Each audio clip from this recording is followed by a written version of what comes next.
Okay ka lang? Grabe, ginulat mo ako. Hindi ko akalain na sasabunutan mo si Selma. Ikaw pa naman tong parating nagre-remind sa akin na kumalma, tapos ikaw pa lang biglang sasabog. Nakakainis kasi. Akala ko pa nga jojoin si Georgia eh. Eh di sana sabay kong sinabunutan yung mga pagmumukha nila. Pero grabe, Bes. Kinawawa mo talaga si Selma. Dapat lang sa kanya yun. Dahil may kasalanan siya. Ikaw na talaga ang best bridesmaid. Dahil ikaw ang best bride para kay Kuya. Pagkatapos ba naman akong pagbintangan na binayaran ko doon yung sekretarya para kunin yung date, aba, sinugod at inaway-away si Selma. Nananahimik yung tao, ha? Pinagtulungan nila Emma.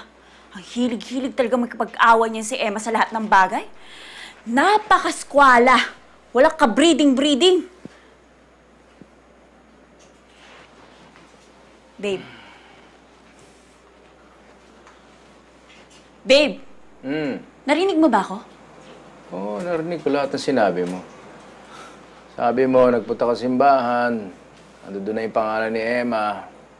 June 8. Alam mo, normally, pag nakasulat na doon, naka-pencil in na ang June 8 na kahit na kanino, hindi mo na pwedeng bigay yung kahit na sino pang dumating. Ibinigay nga sa amin eh, kasi kami yung nauna nagbayad. Ano sabi mo?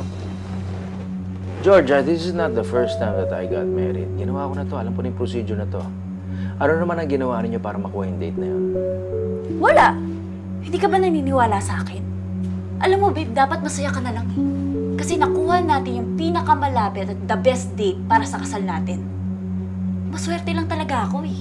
It means, gusto ng universe na ikasal na tayo agad. Okay. Gusto rin ng universe na susunduin ko na si Austin. Okay? Eh bakit ikaw pa? Hindi pwede si Mang Mando. Day off siya ngayon. Eh di sasama ako. Hindi ka na pwedeng sumama. Huwag ka na sumama. Magkakagirina naman kayo ni Emma. Ayoko makita ni Austin yun.